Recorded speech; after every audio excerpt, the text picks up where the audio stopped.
Good, so you can go ahead and shorten him up a little bit more. He can stay at that level with his neck. He can bring his nose out a little bit more, but you can just have your hands a little more forward with that length of rein. And really relax your arms. Let him move them if he's going to at all. Really relax them more. Try to still them. Your arms. Try not to make them move. Try to allow.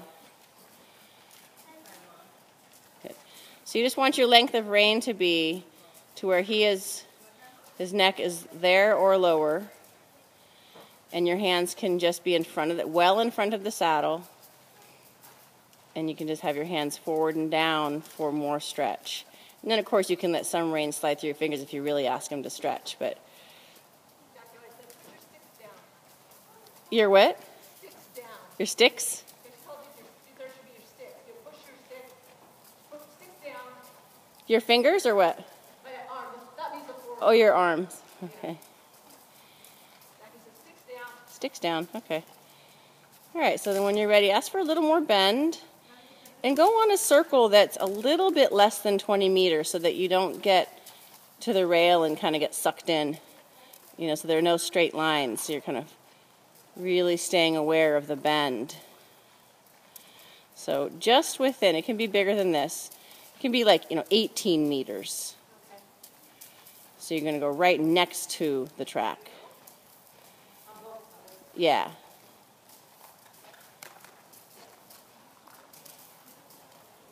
Good. And try to quiet down your connection. No bumps, just smooth moving with his mouth. Good. And then when you're ready, go ahead and trot.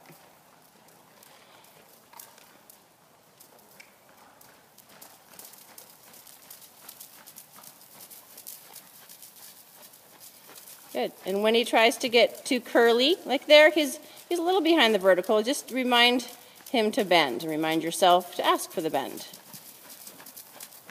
And then just kind of use your core to think quiet, big strides. Big, slow strides. Good. Very nice. And just kind of visualize positioning him in a way on your circle and with his bend to be in shoulder 4 so that his inside hind is stepping between his 2 front feet. And then now and then pet him with the inside rein. Just try to stay aware of inadvertent bumping of his mouth with your inside rein.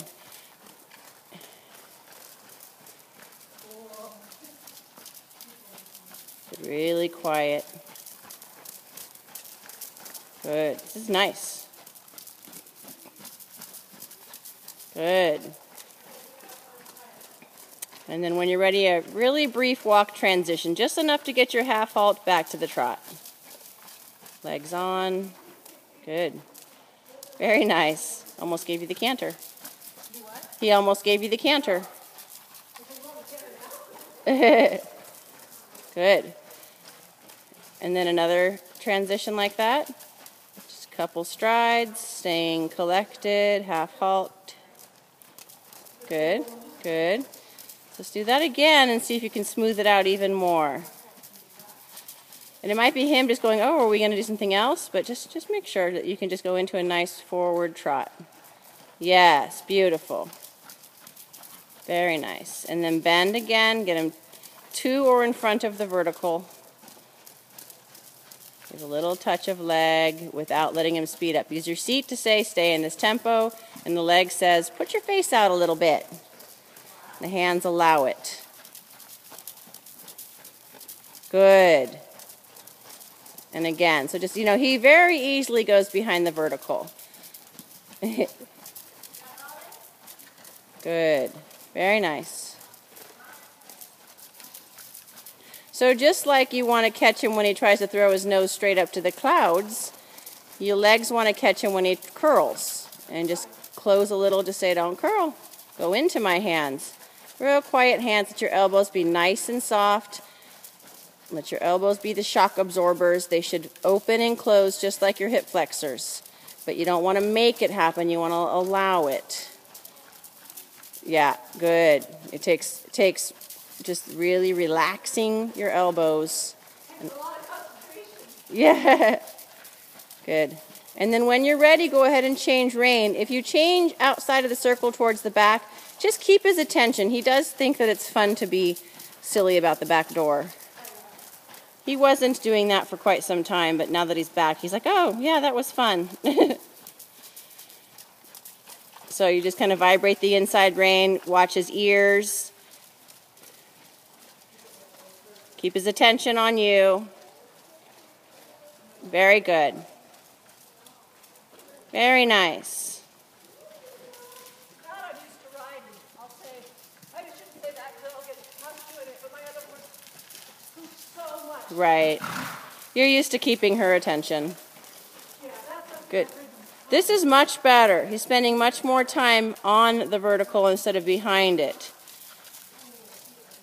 Good. So he's going into your hands better. my hands quieter. Yeah, they're good. They're much better. Your elbows are naturally, sorry, I just lost you, naturally bending instead of stiff, and you're not, it doesn't look like you're trying too hard, because that doesn't always work. Very good. Then go ahead and do a couple walk transitions this way too. And just keep remembering about the bend. Doing this slightly smaller circle can really help that. And as much as I think this iPad is wonderful, I am still looking through something, so I don't see every little thing. Not like I see every little thing anyway, but good. Very nice. Good. Good. And then go ahead, another walk transition. And this time, when you go to the trot, stay sitting and ask for the canter. So just half halt, change your seat and leg position, let him feel your outside leg slide back, but keep him contained in your connection. Yeah, keep him contained. So then just regroup. Yeah, so what you're going to see is, it's all right, just go rising, get your hands quiet again. So what you're going to see is when you sit, obviously your hands are going to bounce a little bit because it's hard. It's really hard. So you can either hold the strap, yeah. And you want to really keep him from hollowing out. See there, when he throws his nose out, he's not going to get the canter so much. So really keep him round. Close your fingers, keep your elbows back. If your hands are on the straps, then just close those fingers and don't let him have any reins. And then sit, half halt, slide your outside leg back. He should just go. Yeah, good boy. Good. And soft connection. And just repeat the canter right there. Yeah, so when you feel him flatten out, just give him another squeeze. Good. So push him on. Good boy. And just hold the strap with one hand, so just in case anything comes up. And touch him with the whip. Touch, touch, touch, touch. Good boy. Good job. Very good. And touch again. Just lightly touch. Just to say, hey, by the way, stay cantering. And I'm allowed to accidentally touch you. I'm forgiven. Good. Good. And try to sit into the front of the saddle, but keep him going as you do that. Yeah. Good. So try to soften your knees and hip flexors so you can move in within the saddle. Yes, better. Good. And then just think about slowing him down, but keep him going. And that could be tricky. So you need to repeat the canter rate as you ask with your core. Kind of lengthen your core. Stretch up a little bit, but don't let him break if you can avoid it.